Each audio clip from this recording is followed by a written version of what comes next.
I don't tend to talk about Russia-Ukraine too much, but I want to mention it today and how I think the US is being very hypocritical, but also I'm not sure anymore that anyone has any idea of what we're doing there. Let's jump into some startling things to think about when it comes to the escalation of maybe another world war. Why do we want to be in these 20-year wars? For the life of me, I don't understand that. On both sides, we see the majority of literally elected officials who are pushing for this. Makes me think there's a lot of backhand deals and back money deals going on. But this should scare you because these are some escalations that if we don't pay attention to, I think we're going to see our kids and our grandkids being sent to Europe. That is scary. Let's jump into this today and how, as a prepper, as someone who lives sustainably, how can we view this and try to find wisdom in it? Let's jump into it today. This video is going to be going. It starts right now. About to see the world in action, what we can be. Hey guys, welcome to the Max. Thank you so much for being here. We are so thankful for each and every one of you who tune in our channel daily. If you've noticed, we've picked up on some videos. We've started putting out a little bit more content. We're going to start doing as much as possible because we want to give you more insights on what we're thinking. Remember, we have a Substack that I personally write, and Misty does a recipe each and every week. Our goal is to just go in depth on the seriousness of what we deal with in America each and every day, week, and month ahead. Today's topic is one that we don't typically talk about too much, but I do believe it's something that we should be paying attention to, and it's the escalation of really the West versus maybe Russia. And I think we're, again, fighting a proxy war. We all know that. But some of these things that's just happened is just pure hypocritical. And I think we need to talk about it because there is no good or bad guy. I think we're in a time of superheroes in these movies that we believe there's always got to be a good guy and bad guy. I think we see two opposing forces that both countries are not good to their people. They don't tend to have freedoms. At the same time, here we are trying to pick sides, and I think that's very dangerous for America. Let's jump into these few headlines that I think that should wake us up a little bit, and also kind of what we should be doing right now. And also how it will affect us as someone who looks at life in a preparedness way. Number one, we have said time and time again, we will not have troops there. Well, we're immobilizing more and more of special forces contractors. I love the term contractors. People who are helping assist on some of our military and our money being sent to Ukraine. So now we have 3,000 more troops being sent to Europe. We're seeing more and more escalation. And the scary thing is, this is not our war, so why in the world are we escalating at all? The moving of troops is a sign of escalating. Now, I don't believe anybody wants any kind of nuclear war. I don't think that's something that no one wants, no country wants. However, if it's kind of like if you put a fox. I had a fox in a shed not too long ago. Foxes are beautiful. However, they can be very, very detrimental. They could be very dangerous to your livestock, or they could be very dangerous to you. This one almost looked rabid. It was in the back of a shop. It was hissing a little bit.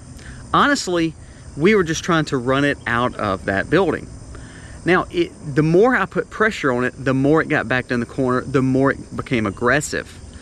But all of a sudden, if we just backed up a little bit, it was trying to find its way out. I think we're almost doing the same thing when it comes to Russia. Is Russia a good person in this whole war? No. But the more that we as the West are backing Russia into this corner and trying to take all its money, trying to hurt its exports, trying to do all we can to cause problems there, the more we're putting him in a corner to then maybe have dangers with nuclear. Now, here's another thing that scares me. Let's jump into point two, not just the escalation of troops, the escalation of munitions. Go back and watch our president, who got 81 million votes. Go back and watch. He made two comments not too long ago. He will not send F-16s because that would be signs of an escalation of war. And he would not put troops on the ground, which we've already discussed. But one more thing he said, we will not tolerate cluster bombs being used on the Ukrainian forces.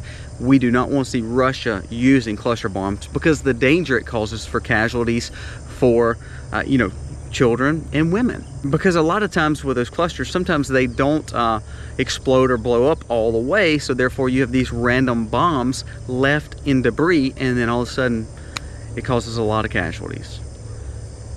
Now guess what we just did this week? We just decided, let's send some cluster bombs to Ukraine to use on Russia. That's a form of escalation. We're telling them not to do it, however we're willing to send it over there.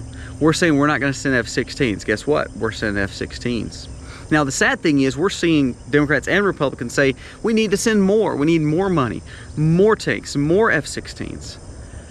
We are escalating to another long war that we're going to have to send our kids and grandkids to. And I'll be honest with you, there's not a good or bad guy. So why do I want to let my son go fight for a war when we have problems here in America? I think we're going to see a lot of issues and a lot of pushback from people who want freedom in this country, because we're seeing that all our resources, I mean, here we are, we're sending F-16s, tanks, and more ammunitions over to Ukraine while depleting ourselves. That's not including the oil reserves that we're not even really talking about, that we're depleting here too. So we're making ourselves weaker and making ourselves less secure to protect a border of a country that that's not even truly our ally, to then turn around and let our borders go, to let the civility of our cities go. Crime is running crazy in our cities while we're worried about Ukraine. Again, I do not want to see Russian or Ukrainian people, especially Ukrainian people, because it's right there on their grounds. I cannot fathom the war zone they're going through, but it's not our war. The best thing we should be doing is showing power through diplomacy. If we were strengthened with diplomacy and we had a strengthened leader, I think this war would come to an end pretty quickly, because I think you would see negotiations from both sides. Here as the West, Ukraine is already saying they're not willing to negotiate. Russia is. So let's go back and say, okay, who is escalating this war more? Is the West pushing this war more? And let's talk about one more point. You know, we've talked about the troops, we've talked about the munitions, we've talked about the cluster bombs. Now we're seeing more and more money. Go and look. We have paid way more funds of our personal money to Ukraine. The next person that's paid the most is several billions down, is several billions less than what we're paying, which is Great Britain. So all the while we're the ones funding this, remember, NATO doesn't do anything without America saying NATO can do it. So if we would just simply say, I love, again, no matter if you love him or hate him, no matter if you think he can actually cease the war in a day like Trump says, I love what he said the other day.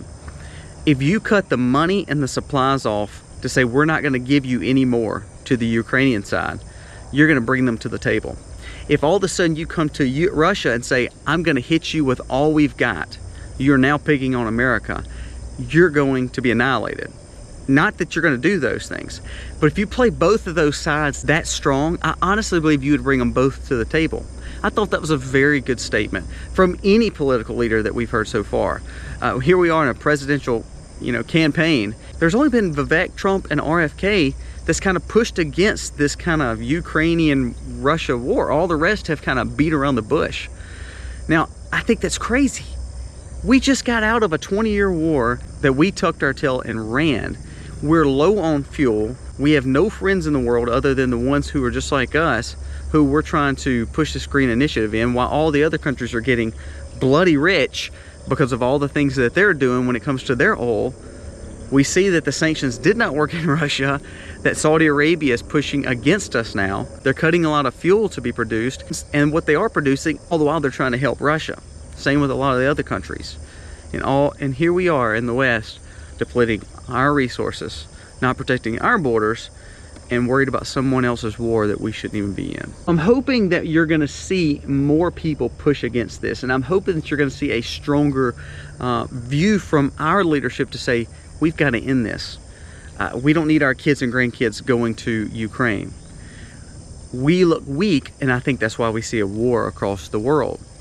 We don't realize how much food comes out of the Ukrainian area. We don't realize how much oil will cost us because we're picking fights that we shouldn't be in, and therefore the oil countries are standing alongside Russia. Not because they believe in Russia, just like we don't just always believe in Ukraine. It's the fact that they see someone trying to be bullied into sanctions. Well, that means Saudi Arabia, who was literally our best key ally in the Middle East, is now saying, look, hold up, US, you're pulling tabs you shouldn't be pulling. That will cost us in your pocketbooks, because your fuel will be cut more and more because of the speculative pricing, because of the supply and demand issues that now Saudi Arabia is doing, really in order to hurt us, the BRICS countries, in order to hurt our dollar. So we're seeing the repercussions of not only losing our resources, not only lowering our own munitions, not only lowering our own supplies and military grade stuff, now we're making ourselves more volatile with what we're having to import, because now we have no reserves with our oil. We're not producing enough oil, and we're looking weak because our leadership is not doing anything, and they're beating around a bush, and they're being hypocritical when it comes to troops, cluster bombs, and really the way that they want to pursue World War III. That's what's scary. Again, I say, is there any good guy in this situation? No. And I don't believe America is playing to the best of our ability. I think we are looking weaker and weaker and weaker. Russia is not moving across the world. They can barely fight in Ukraine. Why do we think that they're going to try to take the world over again? Why are we sending billions of dollars when we're starving here in America? Do you know, and I'm doing a video on this when it comes to your cash again. I love doing finances videos. You know, I'm a nerd like that. But do you know we have more bankruptcies than we've ever had? We're at more credit card debt than we've ever been. We have less resources, talking about your cash on hand in America. Less people have less money than they've ever had, and the prices of things are not going down anytime soon. The stock market is looking great, but when all this other stuff is going bad and the stock market keeps going up, it's going to be another 07, 08 situation where we're like, oh, I never saw it coming.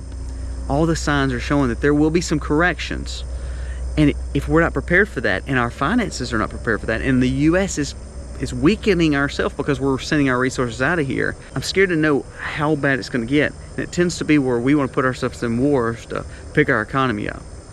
That could be very dangerous. So who is escalating the war? Why is America being hypocritical?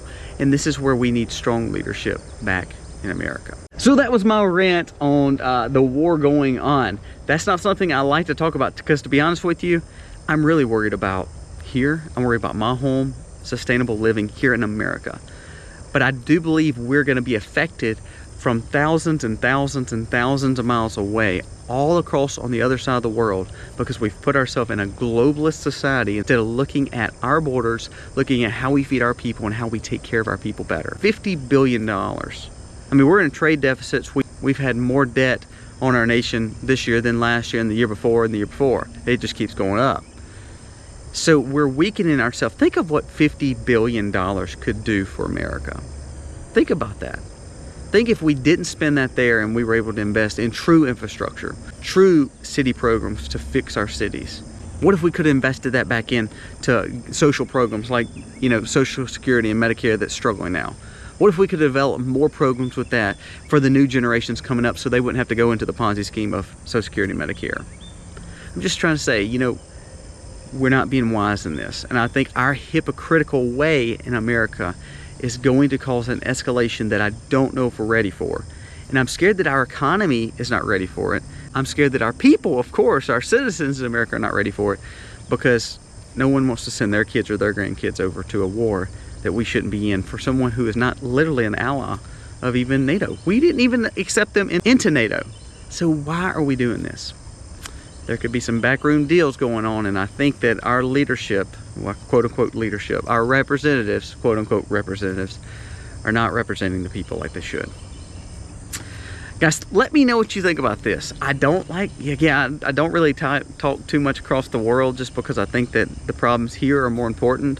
But let me know, are you thinking that we're being smart by, you know, sending our billions over there? Do you think that that is our fight? Do you believe we should just not worry about it? Do you believe we should protect our borders versus their borders? What do you think about the oil reserves going lower and we're sending more of our resources over there? Do you think it's going to make us more susceptible to issues? Give me your thoughts. Comment below and let me know what you think. And with that, today's video is coming to a close. Guys, thank you again for watching. More than anything, the only peace that we could ever get is always through Jesus Christ. And I hope more than anything, the way that you prepare is spiritually preparing to go through all this junk that we're going through, because I don't think times are going to get easier. I believe we will see some more hard times. And I hope you're prepared for it, not only physically, mentally, but spiritually. Guys, thank you for watching. God bless. Happy homesteading, y'all.